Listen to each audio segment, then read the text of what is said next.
Hello दोस्तों, स्वागत है आपका GK with Azeem YouTube channel में। दोस्तों, आज का हमारा टॉपिक है ग्रुप डी का अक्टूबर 2018 का न्यूमेरिकल का तीसरा पार्ट है ये।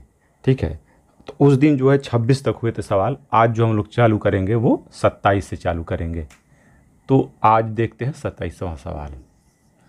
देखते हैं पहले, एक कार पर्वतीय मार्ग से फिसल कर नीचे गिर जाती है। ज़मीन तक पहुंचने में उसे 0.7 सेकेंड लगते हैं। भूमि से टकराते समय इसकी गति क्या होगी? बहुत ही अच्छा सवाल। इस सवाल में ये इस पार्ट का सबसे अच्छा सवाल है ये। देखिए इसमें क्या है, इसमें केवल एक चीज़ दिया है 0.7 सेकेंड और कुछ भी नहीं दिया हुआ है। एक कार पर्वतीय मार्ग से फिसलकर नीचे गिर जाती है। ज़मीन तक पहुंचने में उसे 0.7 सेकेंड का समय लगता है। भूमि से टकराते समय इसकी गति क्या होगी? मान लीजिए आप, इस तरह के सवाल परीक्षा में जरूर आते हैं। बहुत अच्छा सवाल है। मान लीजिए ये एक पर्वत है और ये मान लीजिए ऐसे एक पर्वत है और एक कार है और ये फिसल कर मान लीजिए ऐसे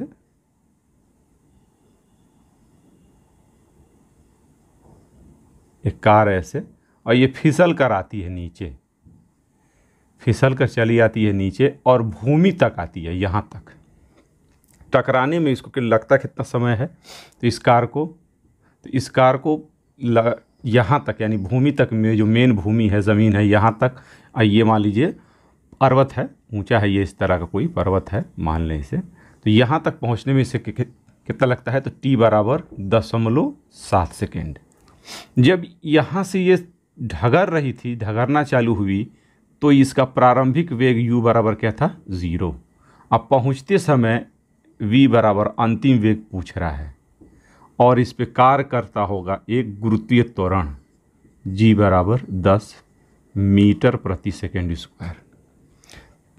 इसमें क्वेश्चन में चीज़ें छुपी हुई हैं। ये बहुत अच्छा सवाल है। इस तरह के सवाल परीक्षा में पूछे जाते हैं। यानी इस बिंदु तक, यहाँ तक पहुँचने में लगा समय 0.7 सेकेंड और पहुँचने में जो अंतिम वेग होगा वही क्या होगा हमें जानना है। अब प्रारंभिक वेग जब चालू हुआ था उस टाइम क्या था? u g बराबर ये। पूछता क्या है कि इस सवाल में क्या कह रहा है? अंतिम वेग। तो v बराबर u प्लस at। ये गति का है सूत्र, इसी को हम लोग क्या कर देते हैं? gt। चूँकि ये नीचे आ रहा इसलिए ये क्या रहेगा? प्लस रहेगा। तो हम लिख देंगे u है 0 प्लस g का मान कितना हुआ है? 10 गुणे t का मान कितना दिया हुआ है? 0.7। तो कितना हो जाएगा? 7 मीटर प्रति सेकेंड। इसकी क्या हो जाएगी? गति हो जाएगी। 27 का ऑप्शन सी सही होगा। 28वां देखते हैं। बहुत अच्छा सवाल था। 28वां सवाल देखते हैं। 28वां सवाल में देखिए, कंपन कर रही वस्तु का समय अंतराल 0.4 सेकेंड है, तो इस तरंग की आवृत्ति क्या होगी? आवृत्ति बराबर होती है, मैं ये पढ़ा चुका हूँ ध्वनि में, आवर्तकाल, आयाम सब क्या होता है। आवृत्ति बराबर 1/में आवर्तकाल, आवर्तकाल या 1/में कंपन भी होता है, या बराबर या 1/में होता है समय अंतराल, ये भी होता है। तो 1/में 0.4 सेकेंड हो जाएगा। बराबर क्या हो जाएगा?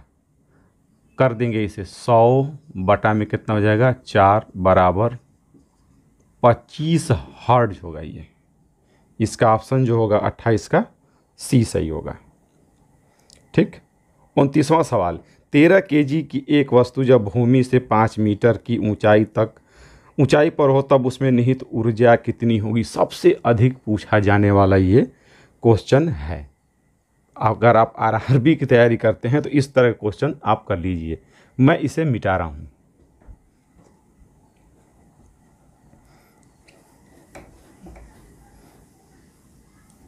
उनतीसवां सवाल देखिए।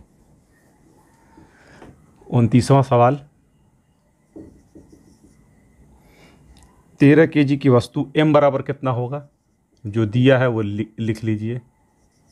जो दिया हो पहले उसे आप लिख लें। 13 kg। भूमि से h बराबर 5 मीटर। निहित ऊर्जा G बराबर भी दे दिया है 9.8 जो दिया हुआ है। G बराबर 9.8। पूछता इसमें निहित ऊर्जा वस्तु को उठाने पर, किसी वस्तु को मान लीजिए ज़मीन है, आप सवाल को समझिए, यहाँ तक उठा के ले गया और वो वस्तु यहाँ चली आई। इसका द्रव्यमान कितना है 13 kg, ऊंचाई कितना है 5, और इस पे जी जो लग रहा है वो कितना है 9.8। इसमें निहित ऊर्जा क्या होगी, वो होगी गुरुत्वीय स्थितिज ऊर्जा इसमें निहित होगी। तो आप लिखेंगे U बराबर mgh। m का मान इसमें दिया है 13 गुणे 9.8 गुणे 5, सब गुणा करेंगे तो आएगा 637 आएगा। गुणा करके देखिएगा इसमें, इसका ऑप्शन जो होगा वो 29 का ए सही होगा। अच्छा सवाल था। इस तरह के सवाल परीक्षा में बहुत ज़्यादा आए हैं। अगला 30वां, एक ध्वनि की तरंग की गति 340 मीटर प्रति सेकंड है। यदि इसका तरंगदैर्घ्य 200 सेमी हो तो तरंग की आवृत्ति क्या होगी। ठीक, तरंग पर ये क्वेश्चन दिया हुआ है। देखिए 30वां सवाल,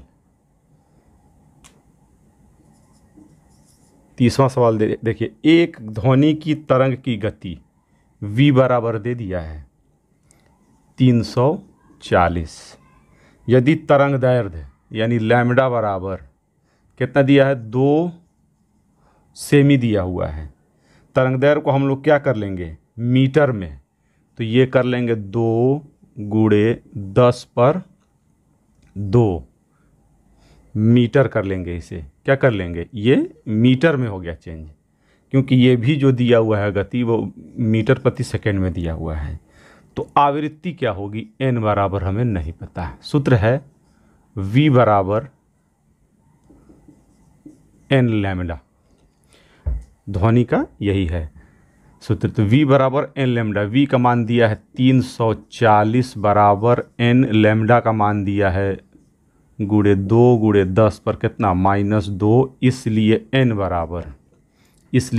बराबर 340 बटा में 2 गुणे 10 पे -2 बराबर क्या होगा, भाग दे देंगे तो 170 गुणे 10 पर 2 आएगा, बराबर 170 गुणे 10 पर बराबर आएगा 17 पे कितना होगा 0 0 0, 3 0 आएगा। ये आएगा हार्ड। इसका ऑप्शन जो होगा वो ए सही होगा। 31वां, 1250 वाट के एक इलेक्ट्रिक आयरन को प्रतिदिन 3 घंटे प्रयोग किया गया, एक दिन में उस इलेक्ट्रिक आयरन द्वारा प्रयुक्त ऊर्जा यूनिट में होगी। देखिए इस तरह के सवाल बहुत आए हैं, देख लीजिए। यहाँ पे देखिए इसे ऊपर 31वां सवाल है। 31वां सवाल है 1200 वाट, W बराबर क्या है, कितना वाट है, W बराबर 1250 वाट। प्रतिदिन H बराबर कितना दिया है, H इसको ये वाला लिखते हैं, इसको H बराबर कितना 3 घंटे। तो एक दिन में प्रयोग किया गया, यानी एक दिन में 3 घंटा हो ही रहा है प्रयोग। तो लिखेंगे इकाई या यूनिट बराबर होता है वाट घंटा दिन बटा में 1000। ये कई बार हुआ इस तरह का सवाल, तो देख लीजिए 1250 गुणे घंटा दिया है 3 गुणे 1 बटा में कितना दिया है 1000। भाग जब देंगे तो आएगा 3.75 यूनिट आएगा। गुणा करके देखेंगे आप तो ये लगभग यही आएगा। भाग दे के देखिएगा तो इसका ऑप्शन जो है वो 31 का बी सही है, 31 का बी वाला सही है ऑप्शन। अगला, एक सर्किट के माध्यम से एक सर्किट के माध्यम से प्रवाहित होने वाले विद्युत आवेश की मात्रा 300 कूलाम है। जब 0.5 एम्पीयर का प्रवाह विद्युत बल्ब एक फिलामेंट द्वारा प्रवाहित होता है तो समय ज्ञात करें। अच्छा, कह रहा है कि 300 कूलाम का कोई आवेश प्रवाहित हो रहा है किसी सर्किट से और उसके उपरांत जो है 0.5 एम्पीयर धारा बही उसमें, तो कह रहा है कितने समय तक बही, यानी समय को ज्ञात करना है। तो देख लीजिए ये वाला सवाल, अच्छा सवाल है। देखिए इसमें जो चीज़ दी हुई है, एक सर्किट के माध्यम से प्रवाहित होने वाली आवेश की मात्रा Q बराबर 300 कूलाम, एम्पियर I बराबर कितना दिया हुआ है 0.5 एम्पियर, ये कितना दिया है कूलाम में, आवेश की मात्रा क्या है कूलाम में। ठीक है, तो समय ज्ञात कीजिए। T बराबर हमें नहीं पता है, तो I बराबर होता है Q/T, यही है सूत्र ये वाला। तो कहता क्या है T बराबर, तो T बराबर Q बटा में I, Q का मान दे दिया है 300 बटा में 0.5, कितना आ जाएगा 600 सेकेंड आएगा, सेकेंड में दिया हुआ है इसमें।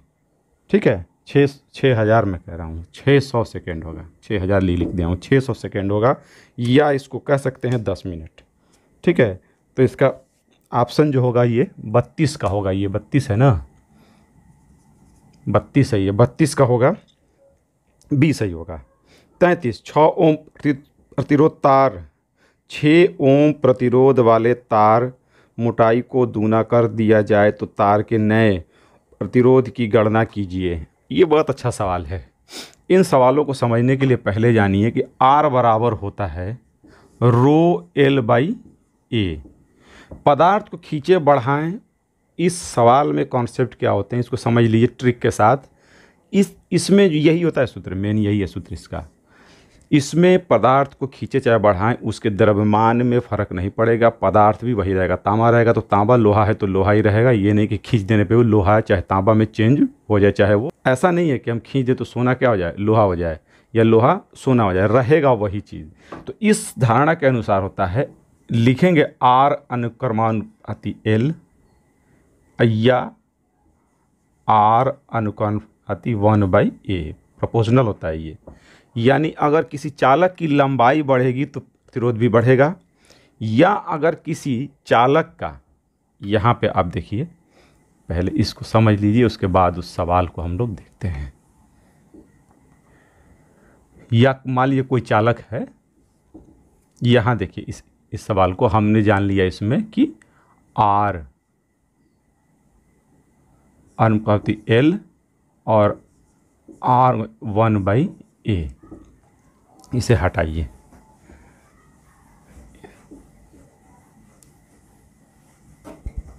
सवाल नंबर कौन था 33। देखिए इस सवाल को समझ लिए, आसान है, मैं आपको ट्रिक दूंगा। मान लीजिए कोई लंबाई है, इतनी मोटी की कोई तार है, और इसका जो है लंबाई है ये, अरे मोटाई ये है, लंबाई, इसको कहते हैं A और इसको कहते हैं L। A जो होता है ये πr² होता है, πr² होता है। अगर मोटाई बढ़ेगी, ये वाला एरिया बढ़ेगा तो रेजिस्टेंस क्या होगा, घटेगा, और अगर घटेगा तो ये बढ़ेगा, और ये अगर बढ़ेगा तो R भी बढ़ेगा। यानी लंबाई बढ़ा तो प्रतिरोध भी बढ़ा, और अगर उसका मोटाई यानी सेक्शन एरिया जो है या अनुप्रस्थ काट का जो क्षेत्रफल है या तार की मोटाई है, अगर वो बढ़ता है तो प्रतिरोध क्या होगा, घटेगा, घटता है तो प्रतिरोध क्या होगा, बढ़ेगा। ये आपको जान लेना है। जितना मोटा तार होगा प्रतिरोध उतना कम होगा, उसमें करंट उतना ही ज़्यादा फ्लो होगा। तो कहता क्या है कि इसको मोटाई को दोना कर दिया जाए, यानी इसको 2A कर दिया जाए। यानी 2A यानी मोटाई को दोना करने का मतलब कि ये जो A है वो मोटाई पहले इतना था तो क्या हो गया, दूना हो गया, यानी R क्या हो गया। अगर मोटाई को दूना कर दिया जाए तो जो बनने वाला प्रतिरोध होगा आर, उसको हम स्मॉल आर से कहेंगे, वो R/4 हो जाएगा। ये कब? मोटाई को दूना। किसको? मोटाई को। लंबाई को अगर दूना कर दिया जाए तब बनने वाला आर जो होगा वो 4R हो जाएगा। अगर प्रतिरोध अगर 8 है और लंबाई को दूना किया जाएगा, या 4 है मान लीजिए, तो ये कितना होगा? 4 चौके 16 ओम हो जाएगा। अगर प्रतिरोध अगर 4 ओम है, मोटाई को दूना किया जाएगा तो 4/4 1 ओम हो जाएगा, यानी मोटाई को बढ़ाया जाएगा तो प्रतिरोध घटेगा।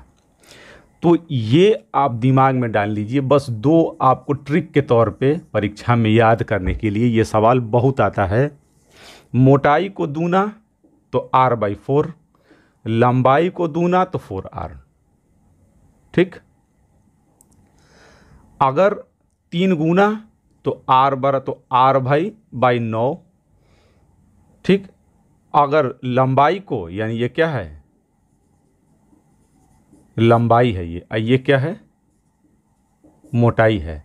इसको क्या होगा? ये R/9R। चौगुना तो R/16, ये क्या होगा? 16R हो जाएगा, क्योंकि यहाँ वर्ग होता है, πr² है, जितना होगा उसका वर्ग होगा। इसलिए प्रतिरोध में लंबाई का तो रोल है, लेकिन कहीं ज़्यादा मोटाई का भी उसमें रोल है, क्योंकि ये वर्ग होता है। जहाँ 4 होगा तो 16 हो जाएगा, वो 16 गुना हो जाएगा वो।